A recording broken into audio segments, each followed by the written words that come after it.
Rebonjour, donc merci de nous rejoindre pour cet après-midi encore bien chargé. Donc les mêmes règles que ce matin, on va laisser les questions pour la fin, on aura 5 minutes de questions après chaque présentation. Donc là, on a une session avant la pause de 3 présentations. Donc le thème pourrait être les présentations en binôme, parce qu'on n'aura que des binômes, ou le sous-thème pourrait être sûreté-sécurité en Rust, parce que voilà, les 3 sont dans ce domaine-là. Et là, on va commencer avec Arfang Lab, donc Maxime Rameau, qui est chef produit d'Arfang Lab, et Robin Lambert, qui est responsable du pôle de développement en Rust, qui vont nous présenter comment passer de 50 000 lignes de Python à 250 000 lignes de Rust. Donc j'espère qu'il n'y a pas une explosion de x5 en passant dans langage l'autre, mais ils vont nous le rapporter.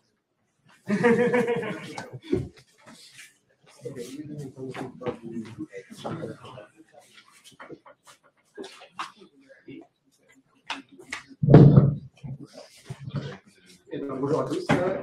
Du coup, avec Robin, on vient vous présenter notre projet sur lequel on a travaillé ces dernières années, à savoir passer 50 000 lignes de Python dans du Rust. Du coup, moi, je vais vous présenter un peu notre produit, l'historique du projet, et pourquoi on a pris cette décision de réécrire une grosse base de code Python en Rust. Donc, tout d'abord, qu'est-ce que c'est un EDR? Un EDR, c'est un logiciel de cybersécurité. Ça sert à être installé largement sur un parc informatique pour pouvoir déceler des menaces de cybersécurité et pouvoir y répondre. Donc d'un côté, c'est une brique logicielle qu'on déploie sur tout le parc, et de l'autre, il y a des gens qui, à travers un navigateur, doivent pouvoir voir ces données, voir le contexte autour de ces données et pouvoir y répondre.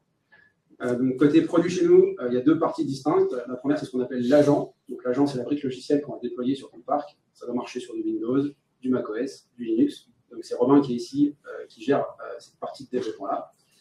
Et de l'autre côté, on a ce qu'on appelle le back-end. Donc le back-end, c'est un empilement de couches logicielles dans lequel on va retrouver un puits de données pour stocker toutes les infos qu'on remonte des agents, des briques logicielles pour piloter notre flotte d'agents, des briques de détection, et puis comme il faut voir des infos via un navigateur, il y a aussi une API, et du coup un front-end pour voir tout ça. Donc si on reprend la partie historique de l'agent, c'est un projet qui a démarré en 2018. À l'époque, on était une modeste poignée de développeurs. C'était le lancement d'une startup. Et on avait énormément de contraintes de temps pour que le projet survive. On avait peu de moyens. Et donc, il y avait tout à faire. On était face à une feuille blanche. Donc, si on reprend la slide juste avant, on va mettre un peu les technologies qu'on a mis en place au début du moins. On avait une bonne expertise en Python, donc on a essayé de pousser le Python partout où on pouvait, si c'était possible. Donc, évidemment, sur le back-end, c'est assez trivial. Mais côté agent, on a aussi décidé de démarrer en Python. Côté puits de données, on a démarré avec de Elasticsearch et du PostgreSQL. Et enfin, côté front-end, le Python, c'était compliqué, donc on est quand même parti sur du Vue.js. Pendant 2 ans, on a itéré là-dessus, on a créé plusieurs versions. On a vu un peu c'était quoi les besoins des clients, on a empilé pas mal de fonctionnalités dans le produit. On a rencontré beaucoup de problèmes de scalabilité côté back-end. Et au bout de 2 ans, à force d'empiler des fonctionnalités dans l'agent, on a commencé à avoir des problèmes de performance sur certaines conditions. Il y a des parcs avec des machines qui ne sont pas vraiment véloces, avec beaucoup de briques logicielles déjà présentes. Et nous, on était un peu la goutte d'eau qui faisait déborder de base. Donc, ça, c'est un choix qui était assumé dès le début. On savait qu'on allait devoir réécrire notre agent dans un autre langage à un moment donné. On pensait que ça arriverait un peu plus tard, mais finalement, ça a été plus vite que prévu. Et donc, il a fallu faire le choix de ce changement de langage. Donc, évidemment, on l'a fait en Rust, parce que sinon, on ne serait pas là pour en parler aujourd'hui. Mais le choix était quand même un peu orienté. On ne voulait pas de C ou C++. Il y a des gens très brillants qui cherchent à faire des choses compliquées avec ça. Ils ont de gros problèmes de sécurité régulièrement. Donc, nous, on voulait partir, vu qu'on partait d'une feuille blanche, on voulait partir sur une base saine. On devait avoir une compatibilité sur plusieurs OS, y compris des OS désuets, parce qu'il y a pas mal de gens qui nous demandent d'avoir le support d'agents sur des OS qui sont anciens, Windows 7, voire plus vieux, et pareil sur Linux.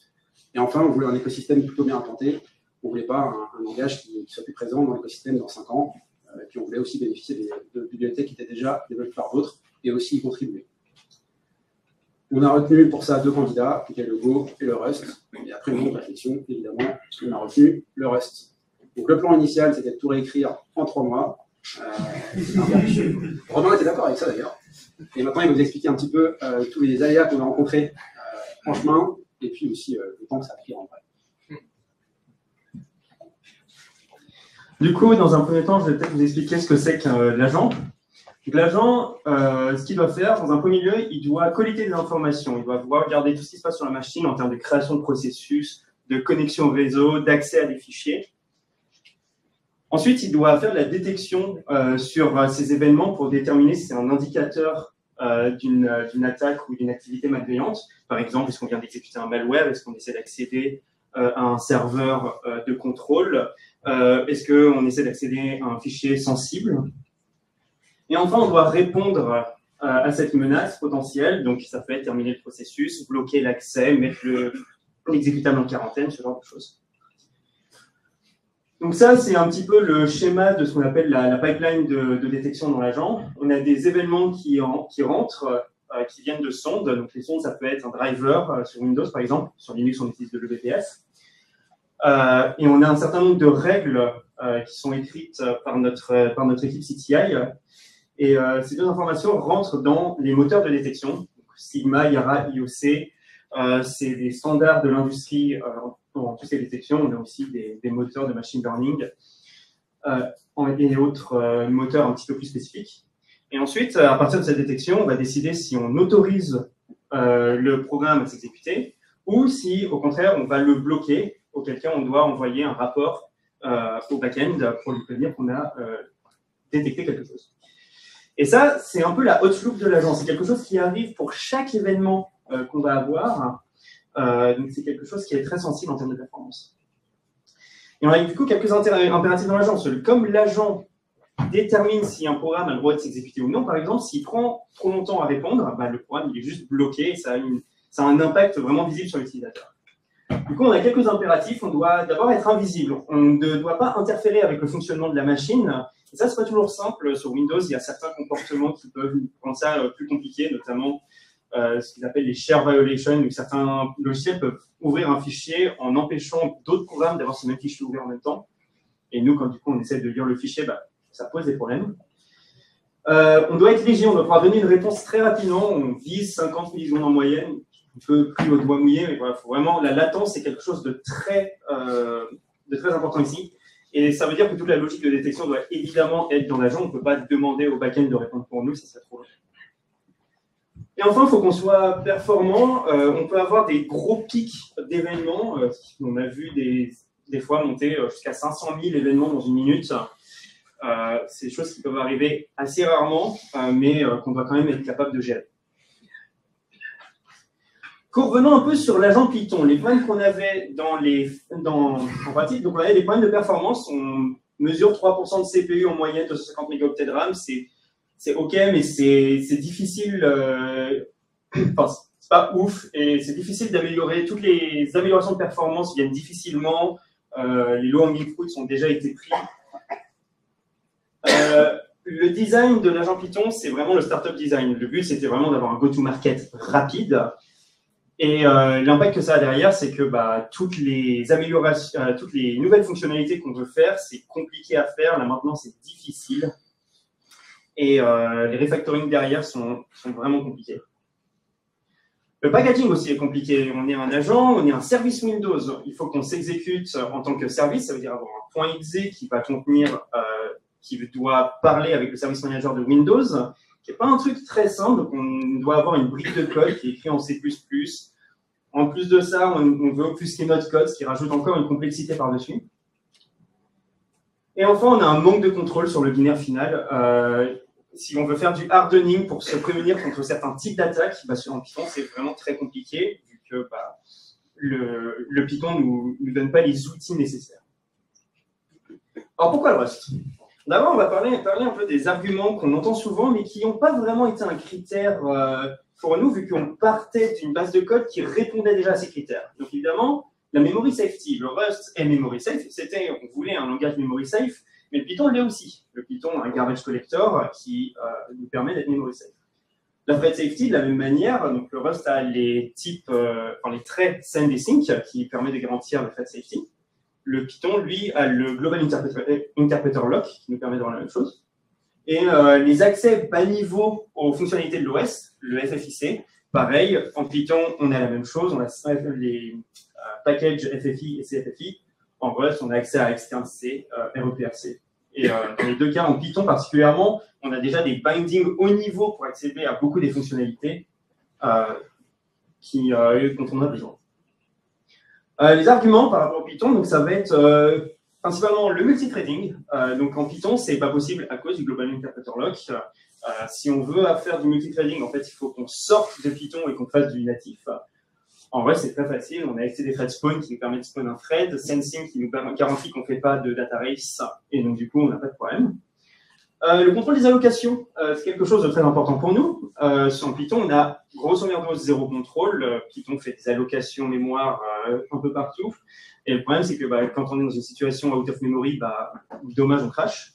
En vrai, c'est très flexible. Les allocations mémoire, elles sont explicites. On peut choisir de gérer les erreurs d'allocation.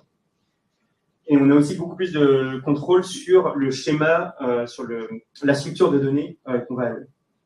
En termes de maintenance, le Python, pas de type system. Alors, on a maintenant des outils qui s'imposent en Python pour faire du typing, mais ça reste assez pauvre et c'est quelque chose qui n'est pas facile à mettre en place quand on a des dépendances qui ne sont pas forcément typées elles-mêmes.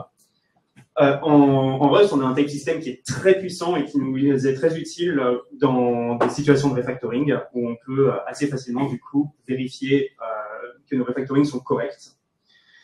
En termes de performance, le Python est interprété, le Rust est compilé. Bon, ça, c'est assez évident, mais il y a un vrai gain de performance derrière ça. En termes de distribution, en Rust, on peut facilement static link et avoir aucune dépendance sur le système à quelque chose près. Le Python force d'avoir des dépendances externes, sous forme de DLL ou autre. Et enfin, en termes de hardening, c'est plus difficile en Python. Je repasserai dessus plus tard. Donc, quels étaient nos objectifs? On voulait améliorer le design pour avoir quelque chose qui soit plus long terme et qui n'aura plus aucun, qui n'aura plus de problème de par la difficulté de refactoring. Maintenir la rétrocompatibilité. On a des clients qui dépendent du format de données de l'API. Et ça, c'est quelque chose qui est important à ne pas altérer. On veut avoir plus de contrôle des meilleures performances. On veut améliorer la sécurité de notre programme grâce au hardening. Et finalement, on veut préparer le support des nouvelles plateformes. L'agent Python ne supportait que Windows au moment où on a commencé. On a pu rajouter le support Linux derrière. Nous, on voulait être capable d'avoir un agent qui supportait Day One, Windows, macOS, Linux et d'être architecturé pour faire ça correctement. Du coup, je parle un petit peu des péripéties de ce portage.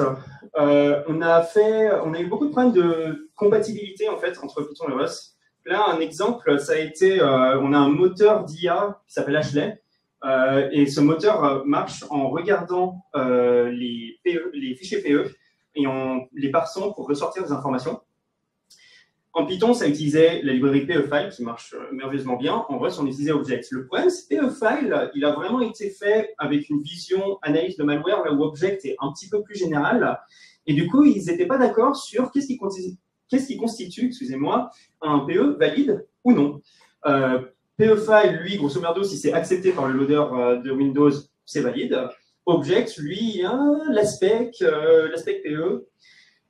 Tout ça, ça a fait qu'on a dû retravailler un petit peu la create object, essayer d'upstreamer des fixes pour ajouter le support, mais ça n'a pas suffi et on a un certain nombre d'algorithmes qu'on a dû porter directement de PEFile vers notre code pour pouvoir parser ça correctement. Et ça, c'est un thème qui revient assez fréquemment à plusieurs endroits. Un autre exemple, c'est on a eu pas mal on a dû faire quelques compatibilités de bug à bug, notamment en termes de version. L'agent reporte le backend pour vérifier si l'agent est à jour. Il utilise packaging, le package Python, qui vérifie si la version est compatible avec PEP 440. Évidemment, en Rust, on n'est pas compatible avec PEP 440, on est sur du Semver. Forcément, ça marche moins bien. Donc, du coup, le backend n'était pas trop capable de savoir si on était à jour ou pas. Et voilà. Une autre grosse difficulté, le FFI. Ah, le FFI.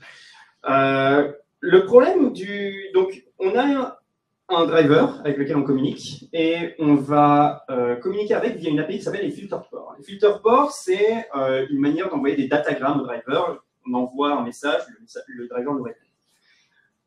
C'est une API qui est très mal documentée, assez vieille, et qui a plein de petites surprises à l'intérieur. Et notamment, l'une d'entre elles, c'est que l'API a un peu deux manières de fonctionner, comme beaucoup de API qui font de l'IO sur Windows. Soit elle est synchrone, et donc on lui envoie un buffer, une taille, et hop, on y va. soit elle est asynchrone, et dans ce cas, on rajoute une structure en plus, qui est la structure overlapped. Et grosso merdo, quand on passe cette structure overlapped, on lui donne un événement qui sera trigger quand l'appel asynchrone est fini. La petite joyeuseté, c'est que cette API, quand on l'appelle en synchrone, elle ne fait pas du synchrone, elle fait de l'asynchrone. Elle fait de l'asynchrone avec un événement global. Du coup, on se retrouve, si on appelle cette fonction filter_getMessage sur deux threads différents, on va avoir deux threads qui attendent sur le même événement.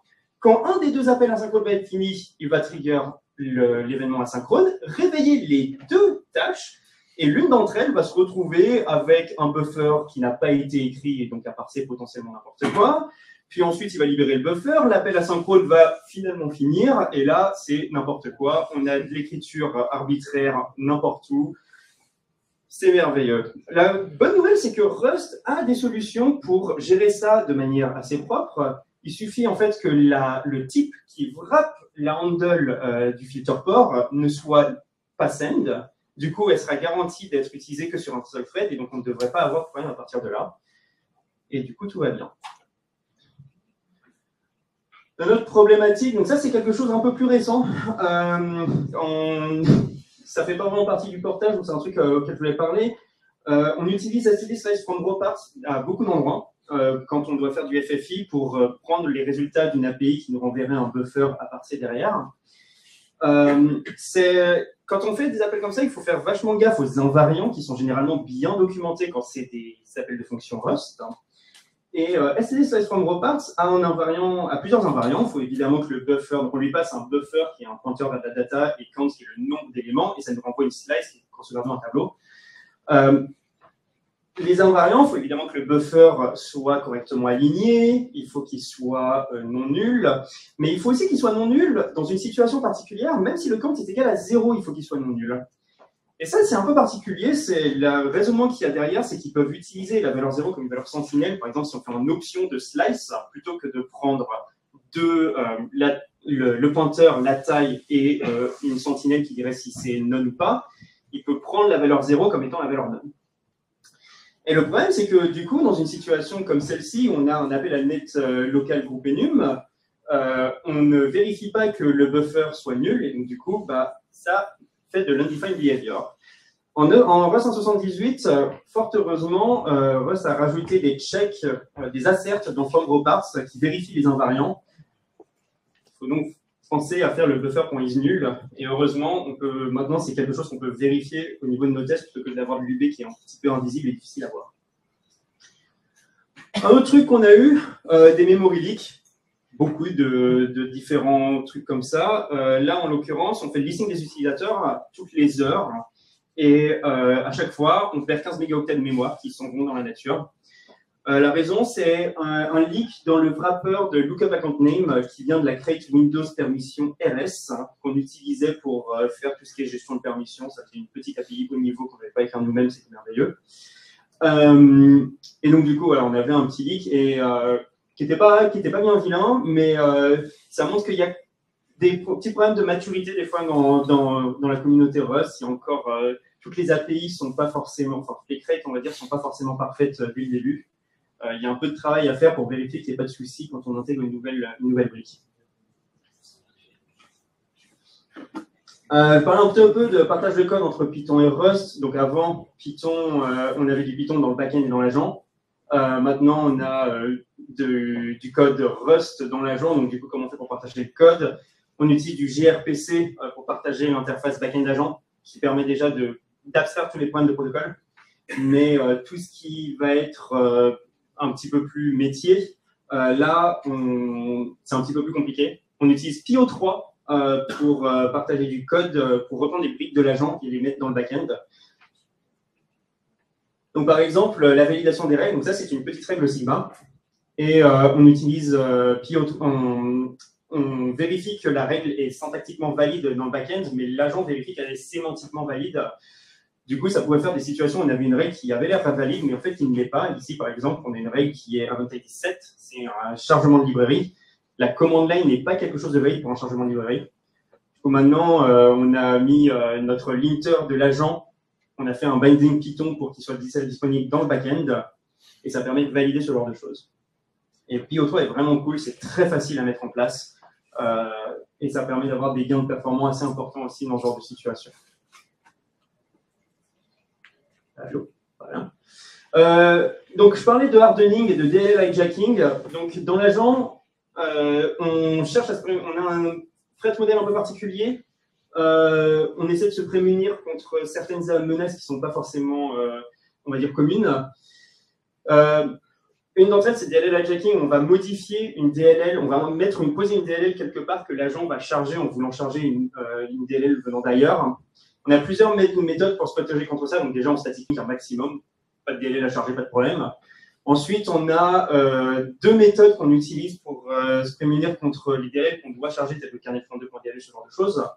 On utilise du chargement dynamique avec Windows DLL, où on peut lui spécifier le type des flags à passer à la librairie ou librairie X pour le forcer à se charger dans System32. Et l'autre méthode, c'est plus pour nos dépendances qui vont elles-mêmes faire du chargement de DLL. On utilise /delayload, qui lui permet de délayer le chargement au premier appel de fonction. Et en appelant set default library path, on peut l'empêcher de, on peut dire à ses chargements de uniquement les chercher dans System32.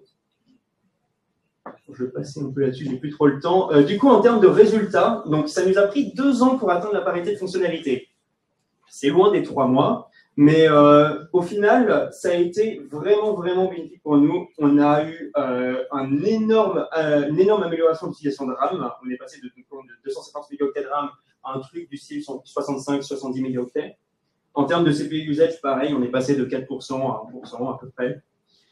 On a pu atteindre un MVP macOS en 4 mois et Linux en 3 mois. D'ailleurs, la version macOS était la première à sortir techniquement, vu qu'on avait encore un peu de retard sur Windows et on a pu commencer la version macOS pendant que la version Windows était encore en cours.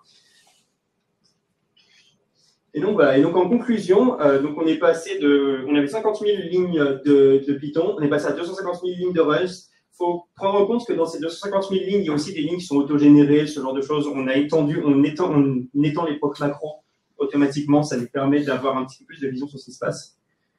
Mais ça nous donne un agent qui est beaucoup plus stable en production depuis presque 2 ans. Les nouvelles fonctionnalités sont bien plus faciles à implémenter. On peut utiliser les systèmes de refactoring de Rust facilement. Le compilo nous guide à chaque fois qu'on fait une modification pour nous dire quels sont les endroits où on doit faire les modifications pour être sûr que ça marche du premier coup. Et on a beaucoup moins de problèmes de performance. Merci à vous.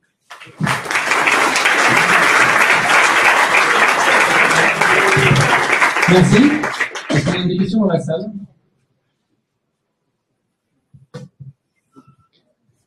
Qui posera la première question de l'après-midi?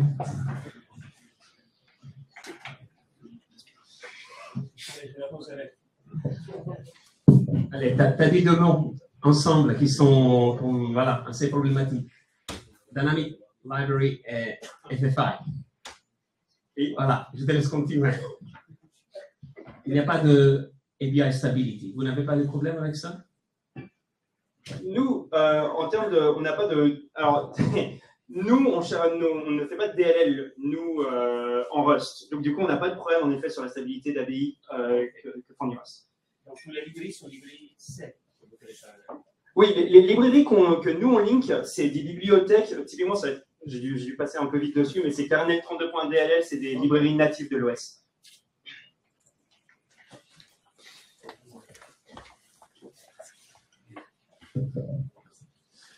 Merci pour la présentation. Est-ce que suite à cette bonne expérience sur Rust, vous envisagez dans un second temps de migrer également le back-end?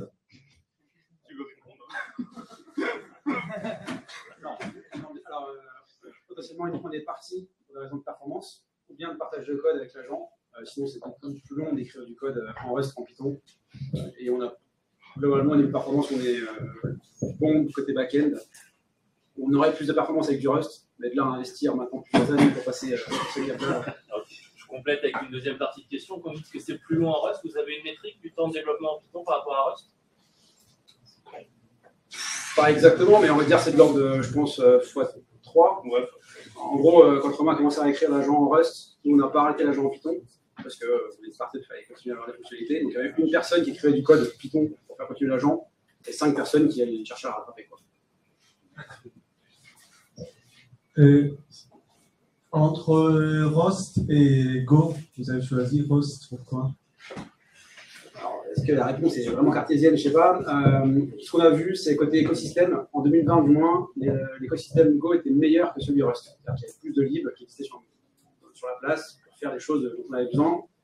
Après, c'est vraiment la partie sécurité qui nous a plu dans Rust. Le fait de faire un logiciel de cybersécurité avec un langage sécurisé, c'est quand même une belle histoire et un beau défi. Mais ça n'a pas cherché beaucoup plus loin que ça. Voilà. Excusez-moi, j'ai dû louper un petit bout. Qu'est-ce qui explique l'inflation du coup des 50 000 lignes de Python vers les 250 000 de Rust? Alors en vrai, une grande partie qui va influer ça, ça va être le Rust est quand même un peu plus verbeux. Les allocations, elles sont faites à la mano.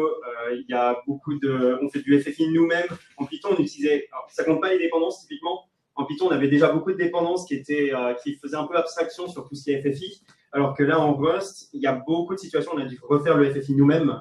Je pense que ça contribue beaucoup. Et après, il y a aussi une grande partie autogénération de code, où il y a pas mal de code qui est autogénéré dans Rust pour tout ce qui est sérialisation, qui vont un petit peu faire l'inflation aussi. Hello, je me posais une question. Vous êtes de BPF sur l'agent en Python avant aussi? Donc c'est arrivé avec Rewrite en Rust Oui. Et vous avez migré sur Aya ou vous avez gardé le système? On a migré sur Aya. On a contribué à Aya pour que ce soit possible. Ouais, on utilise le VPF. Le VPF, donc ça nous permet d'avoir une vraiment grosse vision sur ce qui se passe sur Linux. Et ça marche très très bien. Oui, j'ai une question parce que notre expérience par rapport à la productivité est différente de la vôtre. Donc ma question c'est, vos développeurs, à la base, ils ont utilisé quel langage de programmation? Alors, ça dépend lesquels. Donc ça doit être ça. Alors, on a des développeurs qui sont originellement des développeurs C++ et d'autres qui sont des développeurs Rust, qui avaient déjà l'expérience Rust quand ils sont arrivés. Donc ça. Et vous voulez quand même en facteur 3. Comment? Est-ce que vous voulez encore un facteur 3? Enfin, sinon, après, il faudra continuer en off. Mais...